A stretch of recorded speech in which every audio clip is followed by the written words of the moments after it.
కందాకే మంత్రికి సువార్త ప్రకటించడానికి, దేవుని పరిచయం చేయటానికి, దేవుని వాక్యం చెప్పటానికి, అతని ప్రభు తట్టు త్రిప్పటానికి, పరిచర్య చేయటానికి పరిగెత్తాడు. ఎప్పుడు పరిగెత్తాడు ఒకసారి నా వైపు చూడండి. లాస్ట్ మూమెంట్లోనా, స్టార్టింగ్లోనా?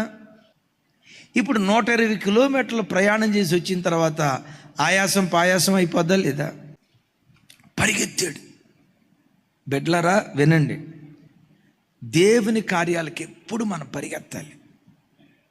దేవుని మందిరంలో ఊడ్చే పనైనా పరిగెత్తటమే, కడిగే పనైనా పరిగెత్తటమే, ఒక సెల్ ఫోన్లో టెలిఫోన్ ఆపరేటింగ్ చేసే పని, మందిర పని పరిగెత్తటమే, బాత్రూములు కడిగే పనైనా పరిగెత్తటమే, ఎడిటింగ్ చేసే పనైనా పరిగెత్తటమే, సౌండ్ సిస్టమ్ చేసే పనైనా పరిగెత్తటమే.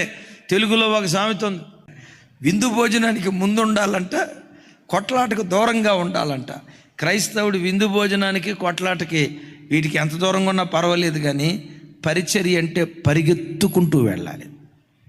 ఫిలిప్పు పరిచర్య కొరకై పరిగెత్తే పరిచారకుడు అని 5వ మాట విన్నా కదా.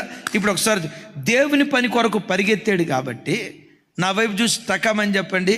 కందాకే కింద మంత్రి పరిగెత్తుకుంటా బాప్తిస్మం తీసుకున్నాడా? వారం రోజుల తర్వాత బాప్తిస్మం తీసుకున్నాడా? పరిగెత్తుకుంటా బాప్తిస్మం తీసుకున్నాడా? నెల రోజుల తర్వాత బాప్తిస్మం తీసుకున్నాడా? బాప్తిస్మం తీసుకోవటానికి ఫిలిప్పును తొందర పెట్టాడా, వాయిదా వేపించాడా?